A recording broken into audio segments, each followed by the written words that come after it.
संतोष देशमुख यांचं कुटुंबीय जे न्यायाच्या प्रतीक्षेत आहे, या न्यायाच्या लढ्यामध्ये कुटुंब तर अग्रक्रमाने पुढे मार्गक्रमण करते, मात्र त्यांच्यासोबत गाव आहे, गावासोबत जिल्हा आणि आपण बघतो की राज्यातले अनेक लोक त्यांच्यासोबत या न्यायाच्या मागणीमध्ये उभा आहेत. पण ही सगळी घटना घडल्यानंतर त्याचे सगळ्यात गंभीर परिणाम आपण बघतो की अर्थात ते कुटुंबात आधी होतात.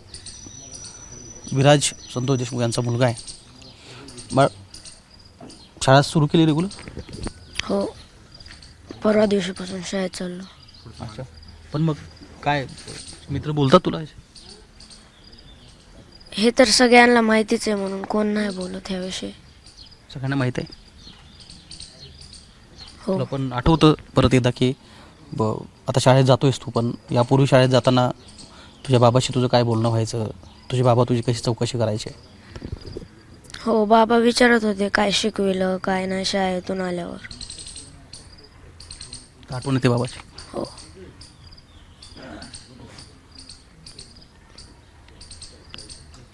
मित्रांमध्ये गेल्यानंतर मित्रांना सगळ्यांना या गोष्टी सगळ्या माहीत आहेत, किंवा तुला कोणी बोलतं याविषयी की बाबा कसं घडलं गळा बाळा, काय झालं, तुझ्या घरी काय चालतं? नाही, याविषयी कोण बोलत नाही. मी तर गावातल्याच शाळेत चाललोय. बघतो की खरं तर या वयात हे दुःख पचवणं फार गंभीर गोष्ट आहे. माझ्यासोबत धनंजय देशमुख आहेत.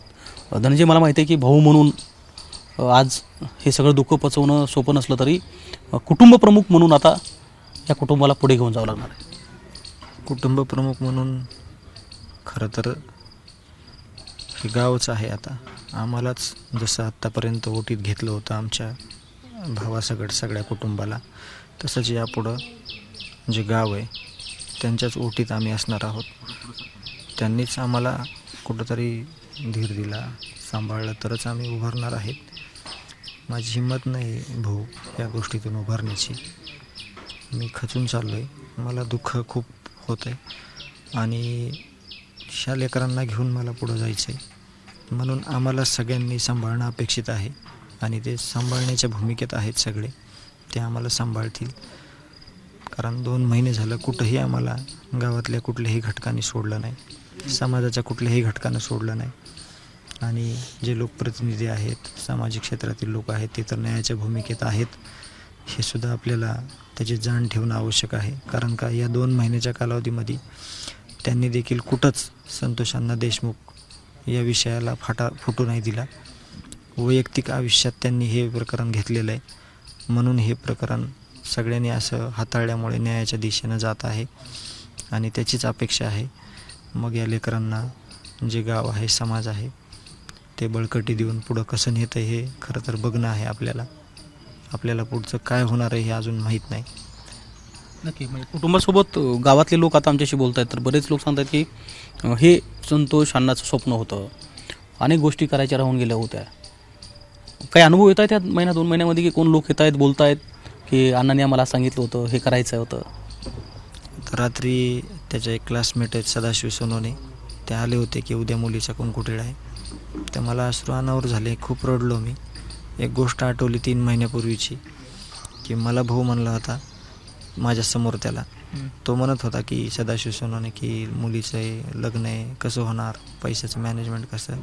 तर म्हणलं होतं तू फक्त लग्न जमव, लग्न आपण करू, आपण गावकरी सगळे लग्न करायला काय प्रॉब्लेम आहे. तर ते सांगायला आले ते पण रडत होते. मला पण अश्रू अनावर झाले.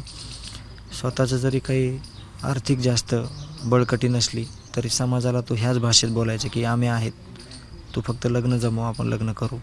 एक रात्रीचं उदाहरण आहे. तसेच बरेचसे स्वप्न आहेत की त्याच्या डोक्यात त्याने लिहून ठेवलेलं असायचं की त्याला काय करायचं आहे. त्याच्या डायऱ्या देखील असायच्या की मी काय करणार, ह्या दिवसात काय करायचं, 1 महिन्याने काय करायचं. असे अधोरेखित स्वप्न खूप आहेत, पण ते समाजाचे आहेत हे महत्त्वाचं. स्वतःचं कधीच एक स्वप्न कुठं लिहून ठेवलेलं नव्हतं. मग ते कुठलंही असो, जे समाजाचं स्वप्न आहे ते मात्र ते कधी न विसरता सगळं मेन्शन करायचं. तपास प्रकरणामध्ये आम्ही एक गोष्ट वारंवार बघतोय धनंजय, की तुम्ही CIDकडे जाता, माहिती देता, CID तपास करते. का असं होतं की एक प्रकरण आहे, 2 महिन्यापासून त्याचा तपास सुरू आहे, वारंवार काही गोष्टी तुम्ही मागणी करताय की यात हे आरोपी वाढले पाहिजेत, केवळ आरोपीच नाही तर आरोपीला सहकार्य करणारे लोक होते त्यांची चौकशी झाली पाहिजे, तुम्ही या सगळ्या गोष्टीवरती समाधानी आहात की हा तपास कसा चालू आहे? तपास यंत्रणा प्रामाणिकपणे कसोटीनं ह्या सगळ्या गोष्टी हाताळतायत हे आम्ही प्रत्यक्ष बघतोय. ज्यावेळेस की जातो आम्ही त्यावेळेस त्यांचं जे काम चालू असते त्यावर आपल्यालासुद्धा त्यांना डिस्टर्ब करू नाही वाटत. पण विषय इतका हार्ड आहे हा विषय फक्त तपास यंत्रणेचा नाही. जे प्रशासन आहे पूर्ण किंवा जे शासन आहे, मुख्यमंत्री साहेब यांनी या गोष्टीकडं इतकं लक्ष बारकाईनं घालण्याचं लक्ष आहे, म्हणजे गरज आहे की हे जाळं आहे ना सगळं गुन्हेगारीचं. आपण एखादी चांगली गोष्ट केल्यावर चांगली गोष्ट त्याला सपोर्ट करतो, तसं हे वाईट गोष्ट केल्यावर ह्याच्यातले ज्या विकृती आहेत त्या एकमेकांना सपोर्ट करतात. म्हणजे यांना दुःखाचं, माणूस गेलेलं काहीच नाही, याच्यावर पांघरून कसं घालता येईल आणि तो विकृती कसा सुटला जाईल यावर ह्यांचे जास्त प्रयत्न आहेत, हे मी अनुभवलेलं आहे. आणि याच्यामध्ये जवळपास 50 लोक कव्हर करत होते ह्या प्रकरणाला. जे प्रकरण घडलं त्या दिवशीचा जर पूर्ण डाटा काढला तर या 7-8 जणाला 9 जणाला पूर्ण 50 जणं कव्हर करत होते. याच्यातून बाहेर कसं न्यायचं, फरार कसं व्हायचं, कुठं जायचं, कसं राहायचं. दुर्दैव वाटते खरं तर त्या 50मधल्या एकाला तरी वाटायला पाहिजे होतं की हे लवकरात लवकर जेर बंद करून याला न्याय द्यावा. पण त्यांनी तसं न करता हे लोक सर्रास त्यांना मदत करायचे. ह्या मदत करणारे लोक आहेत त्याविषयी आमचा जो पावित्र्य आहे तो एक ना एक दिवस नक्की आम्ही घेणार.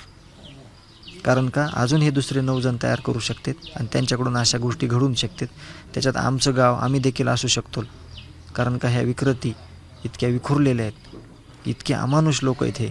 त्यांना जात, धर्म, पंथ, जीव कुणाचा इतका सोपा आहे घेणं की ते प्रयत्न देखील तशा पद्धतीनं काही अनुभव आहेत जे की आपण बोलू नाहीत शकत.